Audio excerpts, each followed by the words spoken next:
Ladies and gentlemen, good day and welcome to the Barbeque Nation Hospitality Limited Q4 FY22 conference call hosted by Ambit Capital. As a reminder, all participant lines will be in the listen-only mode and there will be an opportunity for you to ask questions after the presentation concludes. Should you need assistance during the conference call, please signal an operator by pressing star and then 0 on your touch-tone phone. Please note that this conference is being recorded. I would now like to introduce the management for today. We have with us Mr. Kayum Dhanani, Managing Director, Mr. Rahul Agrawal, CEO and Whole-Time Director, and Mr. Amit Betala, Chief Financial Officer. I now hand the conference over to Mr. Kayum Dhanani. Thank you and over to you, sir. Thank you very much. A very good evening, ladies and gentlemen. I take the pleasure in welcoming you to Q4 FY22 conference call of Barbeque Nation. We are happy to announce yet another remarkable quarterly operating performance at Barbeque Nation. The quarter started with a strong Omicron wave leading to dining operation restrictions. However, recovery post the third wave was equally steep, leading to a strong revenue growth during the quarter. For the last 2.5 years, the business has effectively sailed through 3 COVID waves, led by strong resilience of the brand and the team. We have seen diminishing impact of these waves in our business. Despite the third wave, the company reported a Q4 year-on-year revenue growth of 11% and an SSG of 5.5% and EBITDA margins of 20.1%. Even though FY22 was impacted by 2 COVID waves, the company has crossed pre-COVID FY20 revenues with year-on-year revenue growth of 70% and SSSG of 64.7% and an EBITDA margin of 18.6%. The business has structurally become more robust, led by a young and professional management team, a strong balance sheet, diversified revenue streams, and profitable presence across multiple geographies and brands. The company has proven track record of diversified growth engines like UBQ, Toscano, and Barbecue International. We have continued our growth in store count and added 12 new restaurants during the quarter, taking the overall store count to 185 restaurants. We have also upgraded our restaurant designs with newer look and feel, thereby further enhancing guest experience. With this momentum, we are confident of growing our restaurant strength by 35 to 40 restaurants in FY23. Over the medium term, we plan to take over network to 300 restaurants by FY25. While COVID-related worry seems to be subsiding as of now, the current operating environment has been challenged by a multi-year high inflation. While the input cost inflation has been significantly higher, the impact on our gross margins was limited due to improved operational efficiency. We will continue to take required measures to maintain our gross margins and profitability. With this, I will now hand it over to Rahul to take you through the performance of the company during the quarter. Thank you. Thank you, Kayum. Good evening, everyone. I hope you and your loved ones are safe and healthy. We faced the impact of 2 COVID waves in FY22, despite which the recovery has been strong. In FY22, we recorded 70% growth in revenue and 73% growth in EBITDA. Our delivery business has grown by 157% over FY21, and dining business has grown by 54% over FY21. Notwithstanding the impact of third COVID wave during the initial period of the quarter, the recovery in the second half of the quarter was quick and steep. Our operating revenues for Q4 FY22 were 251 crores as compared to rupees 226 crore in Q4 FY21, thereby registering a growth of 11% over the previous year. We reported same-store sales growth of 5.5% in the quarter and approximately 65% for the full year FY22. During Q4 FY22, our dining business has grown by 4% on year-on-year basis. Dining business was impacted in first half of the quarter by the Omicron wave, but recovered well during the second half of the quarter, which led to a year-on-year growth of 32% in the month of March versus March 2021. The share of delivery revenues to total revenues increased from 18% to as against 13% in Q4 FY21. The delivery business has stabilized well, and we have not seen any noticeable cannibalization despite ramp up on the dining business. Our restaurant network expansion has ramped up during the quarter with 12 new stores opened in quarter four, taking the overall store count to 185 as on March 2022. We further added 3 new stores in April 2022 and have a robust under construction pipeline of 14 restaurants and an equally strong pipeline of work in progress stores. Our reported EBITDA was 50.4 crore in quarter four FY22 versus 56.1 crore in quarter four FY21. Without the impact of Ind AS 116, the quarter four FY22 EBITDA was 22.8 crores, which is 9.1% EBITDA margin, as against 31.3 crores, which is 13.8% EBITDA margin in quarter four FY21. The reduction in EBITDA margins during the quarter were predominantly due to the impact of COVID wave 3 and inflationary pressures on input costs. With strong recovery in the business in the month of March 2022, the EBITDA margins have also recovered to normalized levels. With this, we'll now open the floor for interactive Q&A session. Thank you. Thank you very much. We will now begin the question and answer session. Anyone who wishes to ask a question may press star and one on their touchtone telephone. If you wish to remove yourself from the question queue, you may press star and two. Participants are requested to use handsets while asking a question. Ladies and gentlemen, we'll wait for a moment while the question queue assembles.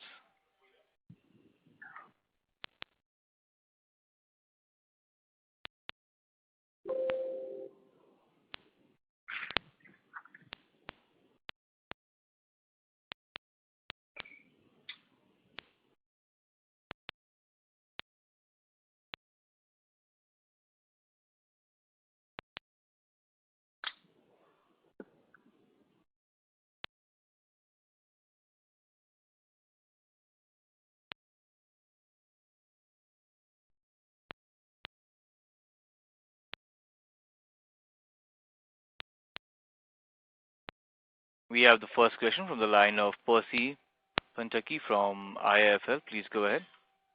Hi, sir. First question on CapEx. In your cash flow, the CapEx is about 93 crores.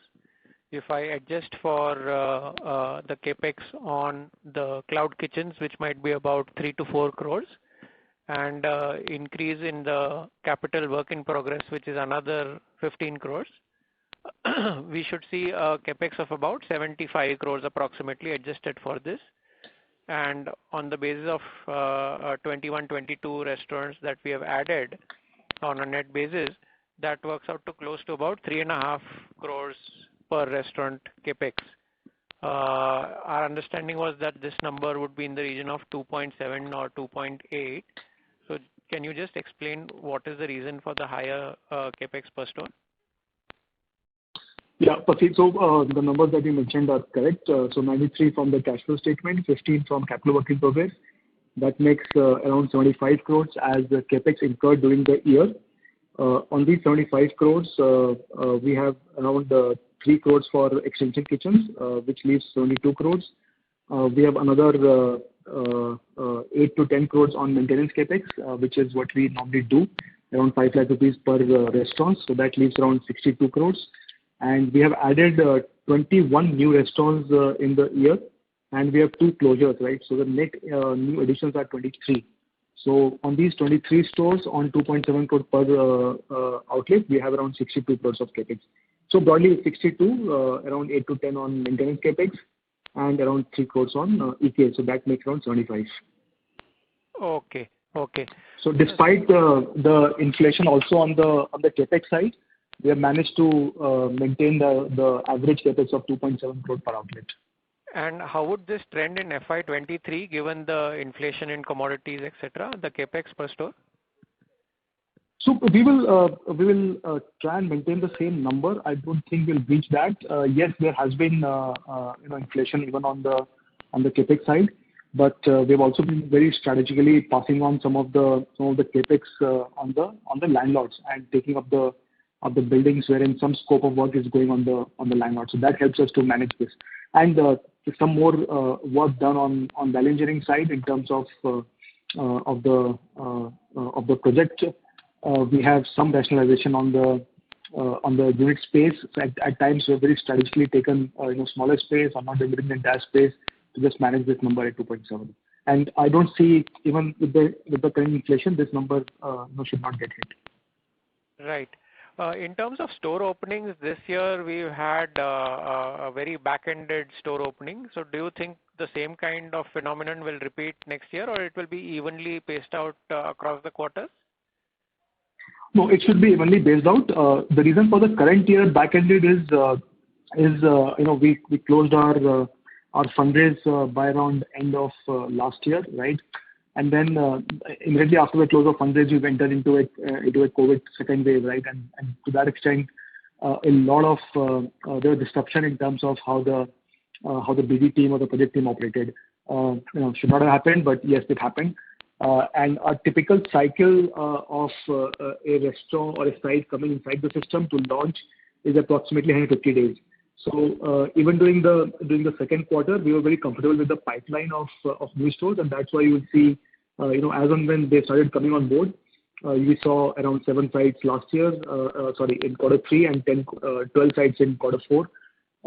This quarter onwards, I see a steady, opening of around 3 to 4 sites every month now. Okay. Secondly, just wanted to touch upon the pledge issues. Recently, RBL sold off some of the shares which were pledged. So what was the reason that they had to sell the shares pledged? Was there any kind of default on the loan servicing or something like that? And if so, what was the reason behind that? So, Kayum, would you like to take that?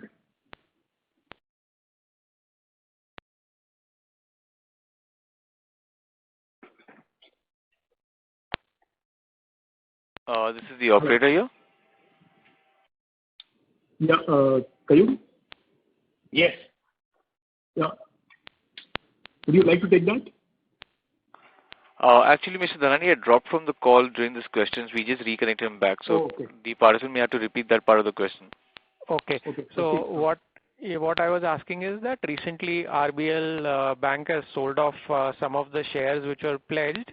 So what was the reason that they had to sell this off? Was there any kind of default on the loan covenants or servicing? And if so, what was the reason behind the same? So basically, RBL was part of a consortium, or rather is part of the consortium of bankers where in my other company, other business operations, where they had this the Barbeque Nation share as security, and during this COVID, we have had some issues with the other business, and whereby while the restructuring process was going on, they have taken a call. They have decided to offload these shares in the market and recover their part of the loan because their committee wanted to come out of this association. So this is what they have done. It was definitely not in our control, and this is what has happened. Okay. So just a lot of investors have been asking what is the sort of end game for this as far as resolution of the promoter debt is concerned. Would it be possible for you to share any kind of insight on this?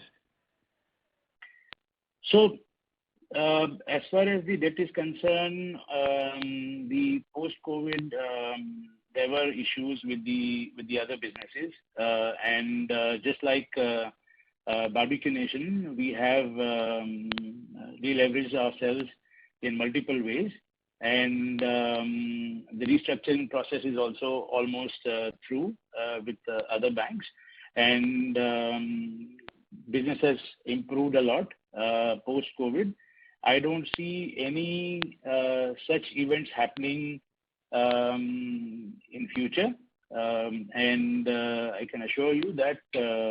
And of course, there are these pledges were of course disclosed even before the IPO, and there is hardly any pledge of shares is pending with of Barbeque Nation with any bank now. Right, sir. That's all from me. Thanks and all the best. Thank you. Thank you, Prasanth. Thank you.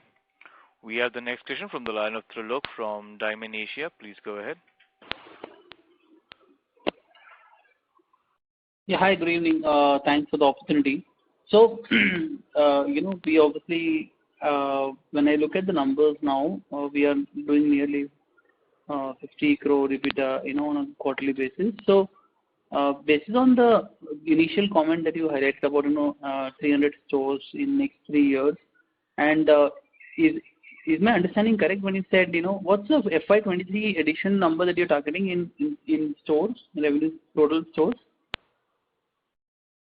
So we are planning to add around 35 to 40 restaurants. So we'll reach anywhere between 220 to 225 restaurants in total.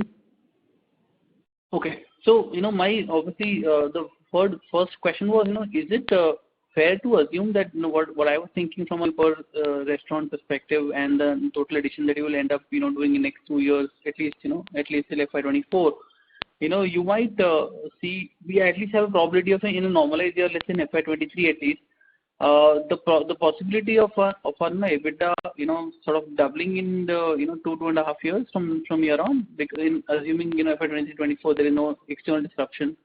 Is that thought process correct, or do you think there is something else that we're missing some major points? So, based on our model, like we have always, also mentioned, we believe we should do around 7 crore, of revenue per outlet, with a store margin of approximately 21%, and a corporate level EBITDA margin of approximately 15%. The numbers that you will see in FY22 would have, in at least 2 occasions impacted by wave 2 and wave 3. To that extent, there is some disruption, but otherwise, in our month-to-month numbers that we see, like we also mentioned, in the month of March, which was a pretty normalized month for us, the business has pretty much performed at the same level. So, our priorities today is continue to expand the network in a thoughtful manner. Try and maintain your rent percentages at the discipline that you have maintained over the last 15 years, and keep the guest excitement on, so that this percentage of 7 crore should maintain, right? And on a normalized basis, we expect a same-store sales growth of around 5 to 7% on the existing portfolio. Obviously, for FY23, given that FY22 numbers were slightly impacted by second and third wave, FY23 strictly on a SSG basis will be far higher. But on a normalized basis, that's also a function of base only. Yeah, I agree with you. Yeah. So just to add further, when you said 21%, this is pre-Ind AS, correct? Margins. Yeah. So all the numbers that I mentioned is pre-Ind AS. And when just from a delivery perspective, we had started that as an experiment, and now we are seeing this kind of numbers. 45 crore you guys did this quarter as well. So where do you see that settling, or do you think this delivery probably will phase out once in normalization returns? Or any thoughts? Because this quarter also in some manner you had some benefit of wave 3 also impacting you. If you can give your thoughts or color on how should we think about delivery revenues going forward? So first of all, no, delivery was not an experiment. Delivery was a very thoughtful exercise that we wanted to do. We actually started it in November 2018, right? So we ran it almost 1.5 years pre-COVID also. But the real attraction in this business came in post-COVID. It got accelerated, and also pre-COVID we didn't have Barbeque in a box. During COVID times we launched Barbeque in a box, which has got phenomenal response from our guests, and that's why you see almost 7x-8x growth in delivery over FY20 base. It has always been a priority for us, right? And as the industry delivery volumes are going up, we are also benefiting from that. On a smaller base, obviously our growth rates are far higher. So our plans on delivery would be to keep growing it at almost 20% CAGR over next few years. And I don't think it is a substitute to dine-in. Like you see over last 4 quarters, despite the fact that the dine-in ramp-up has been extremely strong, our momentum on delivery side also has been continuing extremely well, right? So even if you look at as compared to previous quarter, which is a seasonally better quarter, our delivery revenues have been holding up pretty well. I don't see that there's any risk of cannibalization from this. If at all, we would plan to only grow it higher. Understood. And if I may ask, there is a lot of inflation that we have seen across, food items, and you would also be across, other items apart from food as well.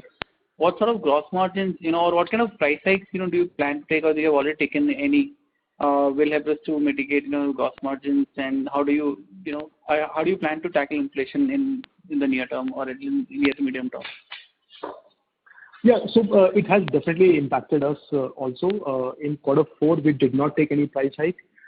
We actually, obviously entered quarter 4 with the Omicron wave, and then in the month of March, the priority was to get as much volume as you can. And I'm happy to see the volume numbers that we saw in the month of March. In the month of April and May, both the months put together, we have taken approximately 5% price hike, which should help us to reclaim the gross margins that we used to do earlier.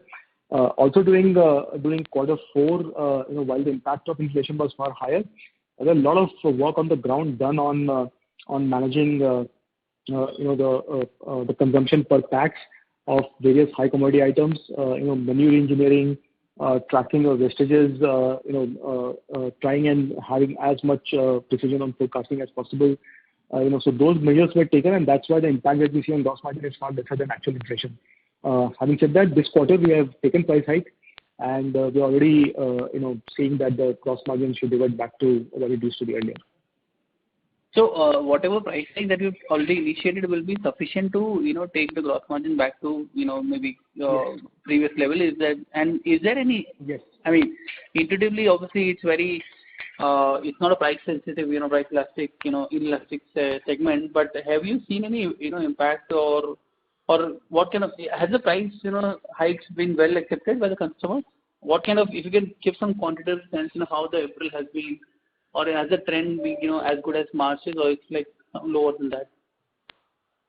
So yes, it has been. Well, look, April month had two seasonal impact. One is the month of Navratri and also Ramzan, right? So in both these months, there is some impact on non-veg consumption, Navratri, and then Ramzan, the lunch consumption goes slightly lower, right? So barring that impact, I think the volumes have not been impacted by the price hike. Also, like that, our value proposition is that we are a value for money brand, right? So we want to maintain that. But having said that, we are also a celebration-driven brand, right?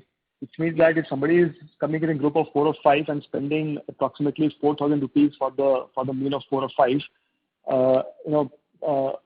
that 4,000 rupees going up to 4,100 rupees also does not pinch that strongly, right, to the customer base that we address to.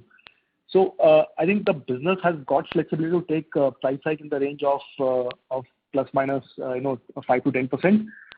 But it has to be done in a calibrated manner so that the value for money perception of the brand should not go off the track, right? So it is a tactical balance between the two that we keep taking. And like I said, the price hike that we have taken in quarter 1 is good enough. In case the inflation further goes out of whack, I think the business has headroom to take some more price hike to maintain the gross margins. Understood. Thank you very much. I will come back in queue if I have further questions. Thank you, Tilok. Thank you. Participants are requested to please restrict your questions to 2 per participant. Participants are requested to please restrict your questions for 2 per participant. I now invite Mr. Harit Kapoor from Investec to address the management. Hi, good evening. So just the first question was again on the gross margin side. You said that this 200 bips contraction is largely due to the cost side. You were not able to kind of offset it with the pricing. So Rahul, assuming that you've passed it on and things are normalized, you should kind of get back to your erstwhile level. My question was more on fiscal year 24. If you have a normalized commodity cost environment, some of these on-ground benefits that on-ground initiatives that you've taken, could some of those rectify into gross margin improvement? Maybe in the last few months, these initiatives are not justified because of the high inflation. I just wanted to get your sense on gross margin slightly longer out, apart from these last 6 months, apart from the next 6 to 9 months. So that will be, and barring inflation, if I just look at the same pricing level, the same consumption level that you used to have in say FY20 versus now, there is benefit on the gross margin level, right? So I think in longer term, if you look at 3 to 4 years, we would endeavor to take this gross margin percentage from anywhere between 65 to 66% that we currently have to a band of at least 67 to 68%, right? So those measures will keep impacting the business. And on the just a follow up on this, so you said about the 5% price hike. Have you guys seen that across dine-in formats, liquor and seating? So across dine-in formats, price increases would have been kind of taken place, and so to that extent, you're kind of competitively neutral. I tend to believe that. So based on my recent checks in the industry, yes, this inflation bit is pretty much impacting everyone, and I would assume that they would have taken that. Our industry is highly unorganized, right? So what you see in one local trade area in say any metro markets can't be very clearly brushed up across the country, but as a brand having presence across 82 cities, data from close to 185 restaurants, the price hike impact on volumes, we have not seen that. Plus, one of the other important metrics to track in this case is cancellations, right? So the moment you have price hikes and the customer feels that the overall cost is going to be higher, you will see a spike in cancellations, which you have not seen between pre-price hike level and the post-price hike level. Got it. And last thing was on the March performance. So you mentioned that margins are kind of EBITDA level margins are kind of back to erstwhile level. And from a year-over-year basis, also you spoke about 30% odd growth. I think March last year would have partly been impacted due to last week, maybe would have been impacted due to the second wave. So of this 30 odd percent, and then also you had incremental restaurant additions. So what would be your estimate of kind of SSG for March? Just for the month of March, must be around upwards of 20%. So overall, the top line for the month of March specifically was around 95 crores, and I think I don't often remember the SSG number for the month of March, but should be around 20% plus. Got it. That's it for me. Thanks. Thank you.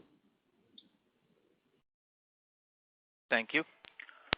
We have the next question from the line of Avi Mehta from Macquarie. Please go ahead. Rahul, hi team. Thanks a lot. My question was again on inflation. Hi. First was essentially which inputs have seen the most inflation, and what would be the rough quantum? If you could kind of give us a sense of where is it that we are seeing that? So largely meat. So our meat basket is approximately 40 to 45% of our total food cost, and during the entire quarter and months we've seen varying rates. Our prawns were slightly higher in the month of January. It actually came down a bit in subsequent months, and then subsequent months chicken prices went up in early double digits, right? So it's pretty much a mix of both the commodities. Fish also is largely imported, so we have some impact due to maybe the supply chain disruption that is actually continuing for a long period of time now, right? So it's all put together. One advantage that we have is that given that we don't have a fixed menu and we offer all you can eat, we do also have flexibility to juggle between these commodities and add extra dishes of maybe more affordable items and lesser on the high cost items, right? So So that menu engineering is again a very operating call, which we take on the ground by tracking the food cost per cover very closely. And our MRSs are extremely strong. So that's why in quarter 4, despite the price hike that we have seen and in our input costs, despite not taking price hikes, we have actually managed very good gross margins. Got it, Rahul. So essentially about half of the input basket, which is meat, is in a double-digit inflation, which is what you are now going to pass to that 5% price increase. That's the correct way. Yeah. And last question essentially was to kind of just understand the historical context. Last time when you would have seen this food inflation, could you give us a sense on how was our brand performance? Because we don't have that data, but maybe you could kind of give us some understanding. How was that then, and how are things different versus then? Just to kind of have some context around where inflation is, how have we responded earlier, and what are the levers we have additionally? Thank you. So, without talking about any specific period, but if I look at last 8-year history of Barbeque's performance, the CAGR on inflation is what you know. The food cost per cover CAGR would not have been more than 2 or 3%. In fact, on a per cover basis, it would be lower because of various efficiencies that have been coming to the system as the scale has moved on, right? So if I compare a period of 2014, 2015, the gross margins would be around 61-62%, which has moved up to around 66% now. So that has happened. And the price hike, barring the current price hike, if I look at the average per check CAGR over last 5 years, it would come to around average CAGR of around 2 to 3% only, right? So I think overall margin improvement that has happened more from internal efficiencies and benefits of scale, and not requiring to take a price hike. I think in the current operating environment, a good thing is that in the past we have room to take these price hikes, and we have utilized that in the current quarter. Okay, perfect, Rahul. That's all from my side. Thank you very much. And wish you luck. Thank you, Abhi. Thank you. We have the next question from the line of Ashish Kanodia. Please go ahead. Hi, Rahul. So on March, you talked about closer to 95 crore kind of revenue run rate. So just wanted to understand, there is a restaurant. Sorry to interrupt you, Ashish, but your voice is not very clear. Request you to go off the speakerphone. Yeah, is it better now? Yes, yeah, we can hear you clearly now. So Rahul, on operating margins, right, when we look at your PPT, so even for the fully operational stores, the margin was around 15.5%, and I see the disclosure that there was some restrictions. Even for fully operational store, there were a few constraints, right? So is it possible to give some color on where these margins have been, say in March or April? Yeah, so recovered in March to normalized levels. Also in quarter 4, full ops has operating restrictions like sitting restrictions and timing restrictions. Unfortunately, operating leverage obviously takes negatively when your base top line is not achieved, right? And as a team, we have taken a conscious call of not cutting down on cost so significantly. And I'll tell you what I mean by that. In our industry, and like many other industry, we are facing attrition a lot, right? We are in a phase of the company wherein we are looking to expand more restaurants. So at that point of time, managing your employee cost by reducing your manpower does not make any sense, right? So we have actually carried the entire manpower, and that is helping us now when we are expanding very well. And those sort of things have impacted the month of March. Rental waivers, which we used to get during previous COVID periods, have been very minimum in the third wave. Lastly, because most of these landlords have supported us very well during the first 2 waves, and that percentage has actually come down in the third wave. So the dual impact of both these high fixed costs, which is manpower and rental, the margins during the third wave were actually low. These are, as compared to the previous COVID periods, was far better, but as compared to a non-COVID normalized month, it was low, right? But in the month of March, now we have seen store level margins coming back to close to 20% that we used to have. And this I'm talking about the portfolio level, all right? Sure. Rahul, that's very helpful. And secondly, when on the extension kitchen side, now you have around 15 extension kitchens. So what's the thought process on that? Maybe more from a 2-year, 3-year perspective. Do you see this 15 extension kitchens becoming, say, around 50, 55, or even higher than that in the next 2-3 years? And where do you see, and once you ramp up those extension kitchen, where do you see your delivery revenue, kind of stacking up? So on the extension kitchen side, one, the contribution to overall business is very low, right? We have tried those as an extension to reach to our guests to the more closer to where they are. And with 15 on board, we don't expect to add more than maybe 2 to 3 in the short term. I think we will wait for the revenues to also start tracking up in a manner that these extension kitchens reach to a 15% at least store level margins. Right now they are not. They are at early single digit EBITDA margins. They do give us a kitchen infrastructure which can be actually utilized to further leverage your delivery portfolio, and that's the thought process there. I would say it's still a work in progress strategy. It's very difficult to give a firm number on number of extension kitchens. It's a small capital outlay. We are very nimble in terms of deciding that. If we find that some of our nearby barbecuation outlets are doing very good on delivery, they are actually also leading to some metrics not being at par with what it should be because of huge volumes, we go ahead and open an extension kitchen, right? So I would say wait for maybe 2 more quarters to see how this unfolds. We're also not in a hurry to prove that. We'll just take it very cautiously. Sure, Rahul. That's very helpful, and thank you so much. Thank you. Thanks, Ashish. Thank you. We have the next question from the line of Pratik Podar from Nippon India Mutual Fund. Please go ahead. Hey, hi. Just one question. I heard you talked about 30% YOY growth in the month of March.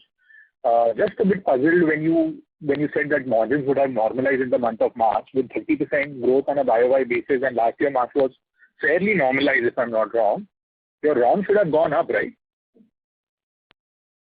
So, if you look at 95 crores, Q3 also we did approximately similar numbers, right? We did around 285 crores, which is the average of 95 crores. We did pretty much similar numbers in the month of March. And in the month of, in Q3 also our restaurant operating margins were around 21%. So it's pretty much at the same level. Okay. And second question is, just if you could talk a bit about your delivery business. Since you've not taken any price hikes, I'm assuming that the sequential decline is all volume decline. Anything to read into this? Because, we had the wave, so I would have thought this should have gone up, or was it that this time the wave had a negative impact on delivery business? Because most of the guys had COVID, right? No, so I think I didn't notice any significant increase in the delivery volumes because of the third wave, not for our business also.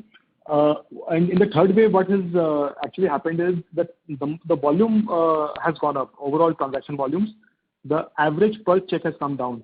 And this is, in our case, actually more because the shift between shift from more items per order, or earlier the consumption per order was maybe done by groups of between 2 to 4. And now that has gone to single consumption orders, right? So even though the order volumes have gone up, because of the decline in the average per volume, overall sales volume has come down. Also, Q3 was a seasonally better quarter, right? That point is healthy. Yeah. So on a like-to-like basis, sales are well maintained. And given that you have had some experience around delivery now, what's the repeat percentage like? How many customers are repeat on the delivery business? We don't have all the data because large portion of our business comes through aggregators. And on your app, I remember in your PPT, you've talked about 25% of the business, but I'm assuming that would be also on the dine-in side where people will be reserving online on the app. Yeah. But just on your app, anecdotally, if you were to see, is there a decent repeat customer base who's coming and having frequent usage of? Yes, in large portion. Also, in large portion of our delivery orders on app have the Barbeque loyalty points applied, which is the Smile points, and we are slowly and steadily seeing very good adoption of the Barbeque loyalty points also. So the repeat business on our app is very high, which is driven by a mix of both loyalty points and in general repeat customers on the platform. And lastly, just wanted to check, at least when I was doing this anecdotally, I see a pricing difference between aggregators and your own app for UBQ or Barbecue in a Box, right? Those formats. Any specific reason or how should I think about that? No, there should not be on the MRP side, but maybe because of some promotions being running on different platforms, some from our side, some from aggregator side, you might see a price difference, but otherwise on the MRP level, both are same. Got it. Really helpful and all the best for the coming future. Thanks. Yeah, thank you, Pratik. Thank you. We have the next question from the line of Manish Podar from Motilal Oswal Asset Management. Please go ahead. Yeah, hi Rahul. Just two questions. First one is, would you be able to help me understand the new stores which you're signing? What is the rent as a percentage of sales? Look, the sales ramp up has to happen, right? So if you look at the new stores, they are not in last quarter one would not have run for more than 3 months, right? So as the sales normalize, based on our projections, these won't go beyond 10%. Say by year in the year 2 sales. Okay, because when I look at other expenses, let's say divide by the store, just a crude way and not taking average. When I compare to the base quarter versus this quarter, there hasn't been any inflation as such. This would number up roughly about 4 million odd other expenses per store. So what are the savings which you're getting here, or is it largely to do with the Jan month being not there? It's largely Jan month, but otherwise on the rental side, are the new leases better than the averages? No. But one difference on the new lease also is that it's more skewed toward metro markets. So technically it may have higher rentals, but despite that, our rentals on the new lease would be at pretty much same level of around 10 to 10.5%. Okay, and just one thing, so we haven't seen a normal quarter for quite some time, and we don't have the trading history. So is there any seasonality in the business as such? Let's say, should one look at numbers sequentially, or do you look at numbers YOY generally? Yeah, there is. So typically in the entire year, quarter 3 is pretty much the best because of the festive season, right? Followed by quarter 4 because of a good January that you normally see. The initial days of January also helps you a lot. Then quarter 1, some school holidays that you see. Quarter 2 is typically the worst because of rains, because of Shraddh, because of Shravan. Some of these impact non-veg consumptions, right? So that's the way it is. But broadly, your H1 should give you approximately 45 to 47% top line, and H2 gives us around 53 odd percentage top line. Okay, fair enough. Thanks. Thank you, Anish. Thank you. We have the next question from the line of Varun Singh from IDBI Capital. Please go ahead. Yeah, thanks for the opportunity. Sir, my question is on Toscano, La Terrace and Collage. Sir, how is the business over here? Because now it's been close to 2 odd years since we acquired Red Apple, and so now I just wanted to understand how the business is tracking, how the health of the business is, and how we are thinking about expansion in these 3 franchises in future. Yeah, so just one clarification, Toscano, Collage and La Terrace, both La Terrace and Collage are actually sub-brands of Toscano only. So all 3 are part of the same Toscano brands. Those two are not different franchisees. We have taken a collective call to move to a multi-cuisine in one restaurant only by the name of Collage, rather than just doing Toscano. So as a strategy, in the long term, the only brand that you want to grow is Toscano, and not spend bandwidth on multiple brands, right? So that's Toscano. It has grown extremely well between last year and this year. The revenues have actually doubled. And despite in FY22 there was impact of obviously two waves which also impacted Toscano. It's shaping up pretty well. The margins are very strong there. We have closed one restaurant this year in Toscano, and we have opened one more restaurant this year. So the net number doesn't change to 11, but subsequently we have opened one in the month of April. One more is opening up in the month of May. And the plan is to take this store count from 11 to approximately 16 to 17 by end of this financial year. So almost 50% addition on the existing base. Run rate revenue wise, it is doing extremely well. And in fact, both Toscano and international business, both of these businesses has moved to a current monthly run rate of upwards of 6 crore rupees per month, each individually, right? So I think both of these are very strong, profitable franchisees, and in a good path to grow. Our long term on Toscano is that we want to take it to 100 outlets. And if I look at Barbeque Nation in 2013 also was around 18 outlets, and now we are close to 168 outlets in Barbeque Nation. That's the growth story which I believe Toscano should also take. The brands have all the attributes to reach the same story. Understood. And sir, my second question is on the delivery business. Sir, what are the metrics that we are tracking to understand the robustness of the I understand one of the participants has asked about the repeat customers data in case if we are tracking into that category. But if not repeat customers, sir, how we are making measurement of how strongly we are able to drive growth, not just growth in numeric terms, but the quality of the delivery business. And so if you can share some view over there, sir, that will be very helpful. So you don't get customer data, but there's a lot of operating data that flows on each side, right? We obviously track daily ADS on delivery by store. We track the KPT, which is kitchen prep time by store. There's something called MFR, which is marked food ready by our guests. Timing between marked food ready and actually ordered being picked up. So there are a lot of operating metrics. The overall delivery time to the guest. There are also data on how many customers were say dissatisfied with your food, right? So there's something called IGCC and for Swiggy and ORS for Zomato. So these data flow to almost all the brand, and we have organized this in our own internal MIS platform, and we track it across all our restaurants. So these are on the operating side. Also ratings, which has like I said earlier, has improved significantly. So those are all working extremely fine.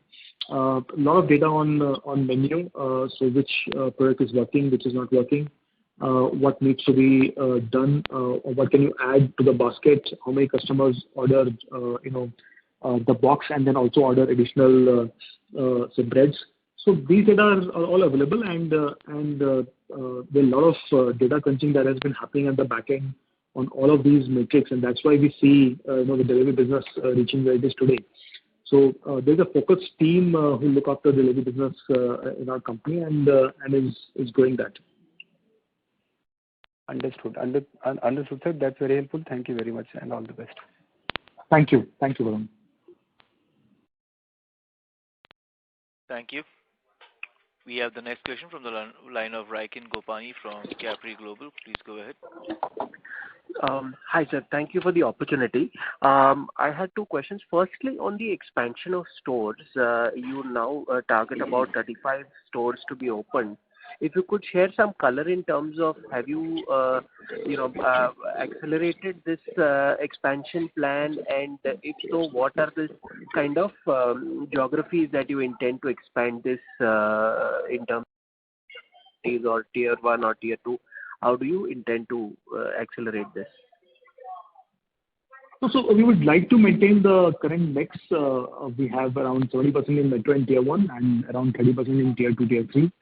If you look at this year, we have more skewed towards metro and tier 1 markets. I think the rentals in some of these markets are also sensible.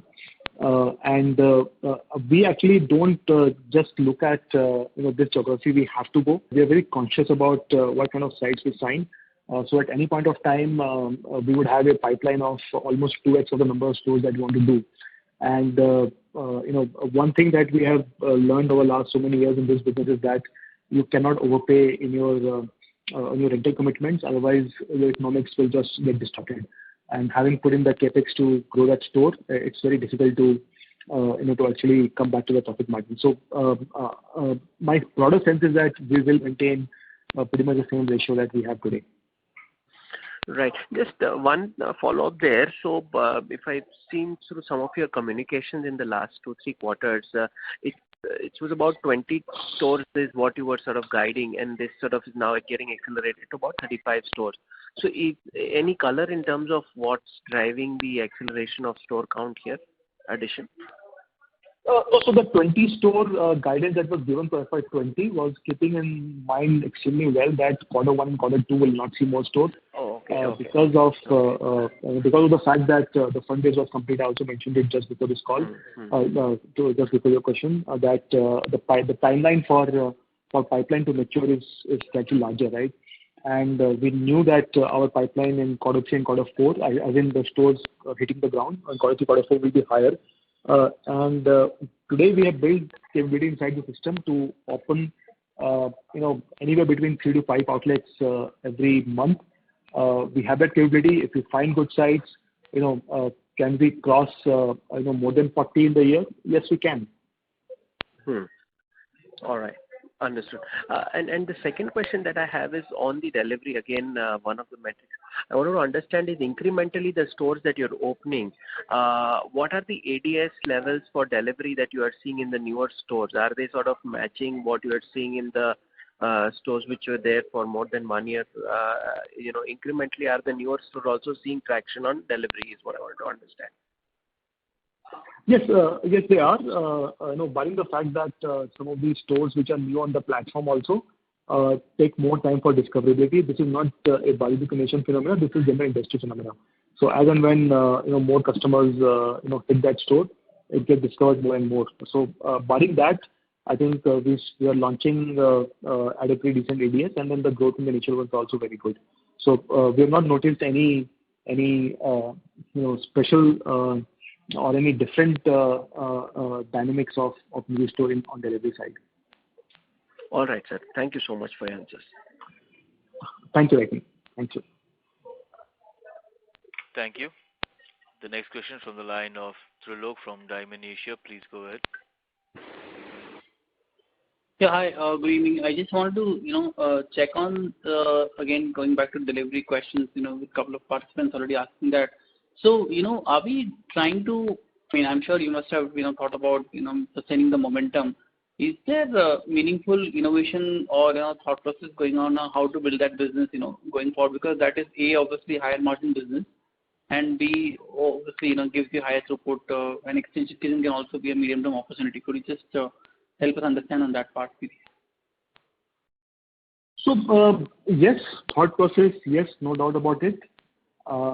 I'm not sure about higher margin business because the food cost, packaging cost, aggregate commission put together make it a slightly lower contribution margin business.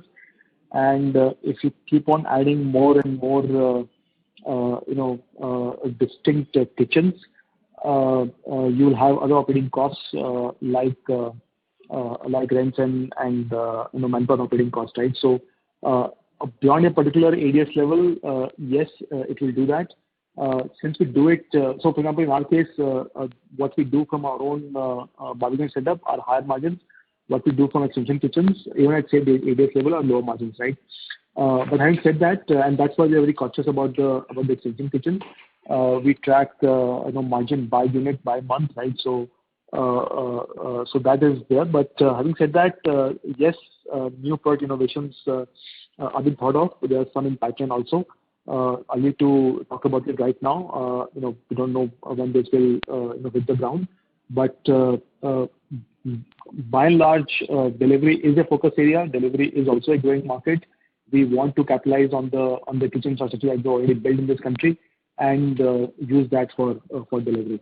So that's what I can say to Log. Okay. And when you initially, commented about 7 crore restaurant business, that's excluding delivery, or is it including delivery? No, that's including delivery. Okay, understood. Thank you very much, and wish you good luck. Thank you. Thank you.